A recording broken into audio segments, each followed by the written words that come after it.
Hi Scorpio, welcome to Higher Source Tarot for your Is It in the Cards Love Tarot reading for July 2020. This is for all Scorpio, Sun, Moon, Rising, and Venus. So if you have Scorpio in your chart, you are in the right place.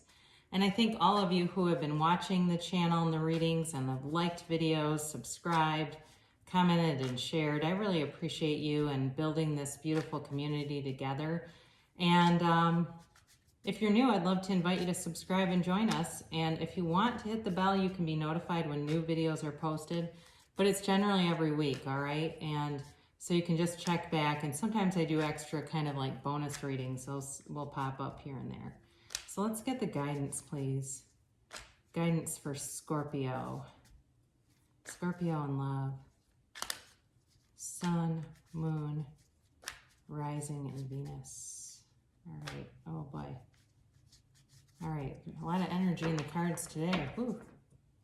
So we'll do 3 cards for you, 3 cards for them, and then 3 cards for the guidance on the situation.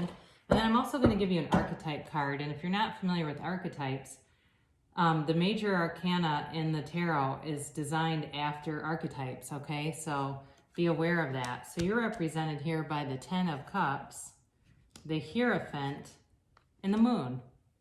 They're represented by the Lovers, wow, the King of Cups, and the Sun. Wow, that's interesting. There's definitely going to be some kind of breakthrough here. Whenever you have, and especially in these positions, my God, I'm already loving this. It's like we could stop right here, but I'll keep going. Your guidance is the Hanged Man, the Knight of Swords, and the 4 of Pentacles. A really interesting reading. I'll say, is it in the cards? I'm going to say yes right off the bat looking at this. But there's definitely some kind of a breakthrough when the 2 of you connect. There's an alchemical or an energetic connection here that is undeniable. Okay? The whole alignment of the cards, especially the positions that they're in, it's significant. Now, I feel like the guidance for this, though, it's interesting because it's definitely about changing your perspective and being open-minded and keeping your heart open, okay? So let's get an archetype card here for you, and then we'll pull one for them. You've got child wounded, all right? So especially for those of you that you say, you know, yeah, I do have past wounds from my childhood, or I've got some limiting beliefs, it's going to be time to release those. And it really is, you know, when we have in life, when we have a breakdown, we want to transmute that into a breakthrough. It's very, very important for our development and for, you know, overall our life path and our satisfaction. This should not be this hard. I guess it's this card that wants to come out. They've got the Mystic. This is going to be really an interesting reading. I'm excited. So you're represented here. Again, I talk about breakdown and breakthrough. When you start off here with this 10 of Cups, you know, it really is, it's a time of recovery and rejoicing after a storm. So if you know that your life path has been challenging, it's been a challenging one, and you find yourself kind of going, you know, what the hell? I mean, I don't want to be here to suffer, right? It's that part of your life journey is behind you with the 10 of Cups. This is a change in cycles. And it's always a change for the better. You know, there's a feeling of rejoicing, of celebration, of really eternal happiness with this card. And then you also have it, though, paired with the Hierophant, okay? So the Hierophant holds up his hand and says, be still and know. Be still and know your own power.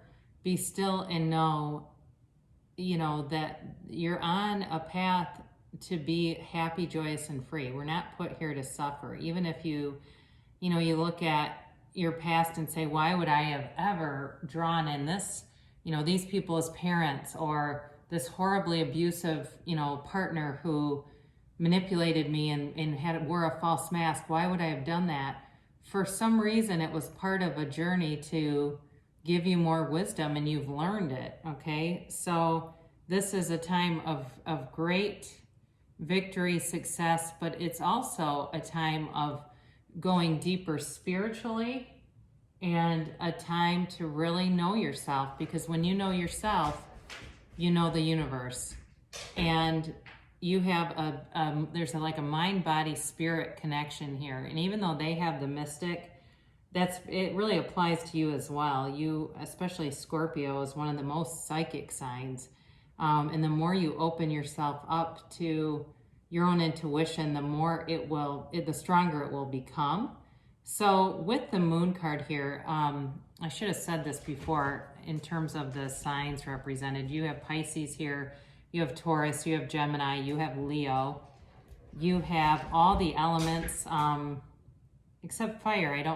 Except for Leo. But so in any event, with the moon here, it's like a cycle changing. You know, the moon brings a new cycle, and the moon mirrors the sun. Okay, so they have the sun in the same position that you have a moon, and of course these are in order in the deck, which is to me, it's always profound when that happens, because it's spirit. I can't architect this. There's no way with 78 cards. I'd have to be some kind of a card sharp to do that, and I'm not. I can tell you that.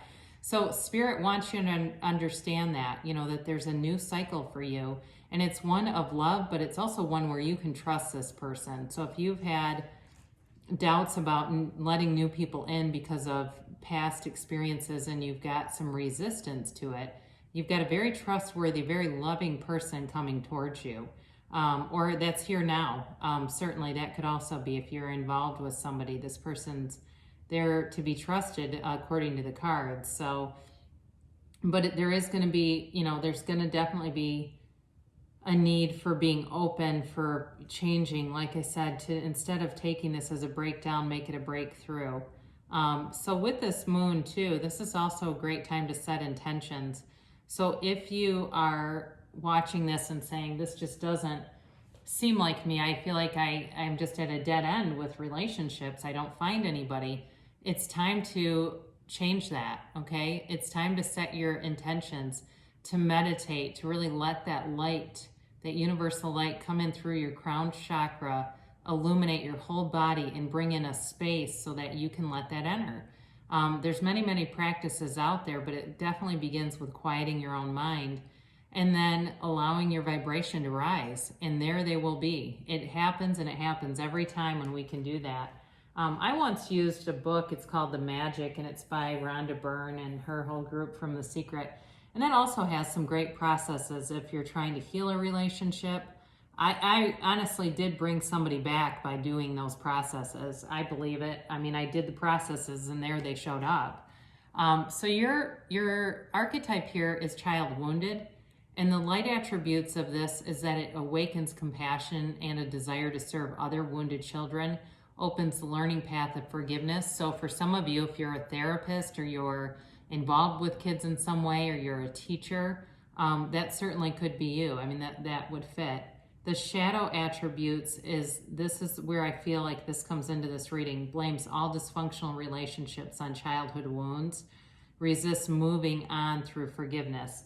So we want to, we want to leave those wounds behind and turn those into wisdom, because otherwise when we lead with our wounds, we just get more situations that will wound us. I once knew a woman who was constantly late, and I'm not joking you. One time we were meeting for coffee and she showed up like 15 or 20 minutes late.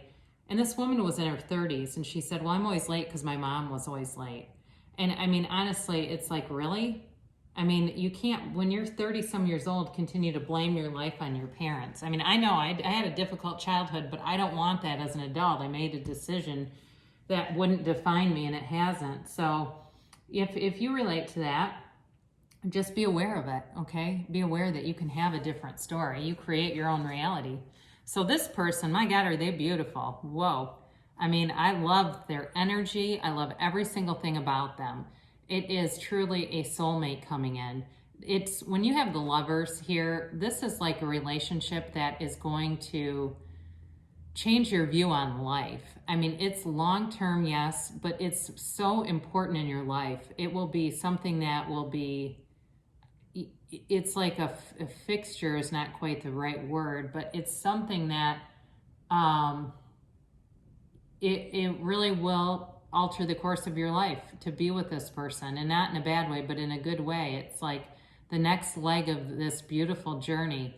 And this person's very honest, they're integrous, they are successful. It feels like they're the kind of person, like they're good at whatever they try to do, whether it's golf or writing or cooking, it doesn't matter. They always seem to just find their own path. They find what their talents are. And they're not, they're very humble about it. Okay, so people notice it, and they're almost kind of sheepish about it when people say, my God, what aren't you good at? And they almost, it feels like this person gets a little embarrassed, like they don't like the attention. This person, I feel, you know, they have a big circle around them, but like they have a lot of acquaintances and things like that. But their most important circle is, it feels smaller. Like they've got a few key people that are very important to them, even though they know a lot of people and people are drawn to them. But it's like they know, they're aware of and conscious of the 6 people they spend the most time with. They're aware of who those people are, and they will only surround themselves with positive energy. And it feels like, to me, like they have a different past where they don't have a lot of wounds. You know, they may have had that really idyllic childhood where it just seems like everything, they were born under a fortunate star. They picked this path to be happy, joyous, free. And I feel like there's a little bit of fear around that too. So even if for some reason this is reversed and you feel this represents you more, there's sort of like this worthiness factor of it, okay? Like, here is this beautiful energy, and getting rid of any limiting beliefs that you don't deserve it, because boy, do you ever. It wouldn't show up if you didn't. So their card is the Mystic. The light attribute is revels in intimate union with the divine. The shadow attribute is delusional rapport with the divine. So this person may be, you know, they may be into, it could even be religion, even though, you know, I feel like, I mean, I'm not putting religion down, but this card isn't necessarily, but it does feel like they have a strong faith in something. Whether it's religious or more spiritually directed. But either way, it does kind of, there's a little bit of a flavor there of somebody being like part of like a church or something, and that's fine, okay? There's nothing wrong with it. It's funny when you get into tarot where it's like, this is not really the most mainstream thing, and suddenly religion seems like you have to apologize for it. So the advice on this, look at the energy around the Hanged Man, okay? When he looks at something different, the whole world lights up. He changes his perspective, he leaves behind limiting beliefs, and everything shifts, and it shifts in his favor. Now, he's often associated with the numbers 1, 2, 12, and 4. So for some of you, if you haven't met somebody yet, it certainly could be within the next 4 weeks. Or if you're trying to bring somebody back around, there could be communication, because you have the Knight of Swords.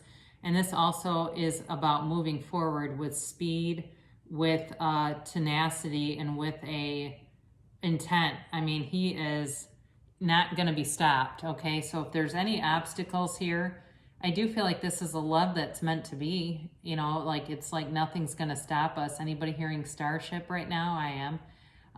But the only guidance here that I do think is important is just being open-minded. You know, you've got this Miser of the Tarot, and he closes off his heart. He's very kind of stingy with money, and then he also closes off his head chakra, but also his mind. He's not open-minded. And so in order to bring this in, you definitely need to have an open heart and an open mind, but you also need to have that resonance between your brain and your heart, because what a lot of people do in their human experience is have the head take the day shift and the heart takes the night shift, and they don't match up. In order to manifest, because I get comments about this and people say, this never happens for me. You have to not only see it in your mind, believe that it's true, but feel it like it's here. Feel what it would feel like. And when you do that, the universe loves it, and the universe loves speed. So know that you can have this. You really can have, do, or be anything. So let's close here with an oracle card to attract more love into your life. embrace your emotions, allow your feelings to surface and be accepted. So again, when I talked about, you know, making a breakdown become a breakthrough, it's accepting all those broken parts, loving yourself, and allowing it to show up in your life, because you're worth it. And there's somebody out there for you for sure. So is it in the cards? Yeah, absolutely. And I guess with that, we'll see what happens, but it's definitely indicated. So, you know, align yourself with it and let it happen. I love you so much, Scorpio. Good things will come to pass, and I will see you again soon.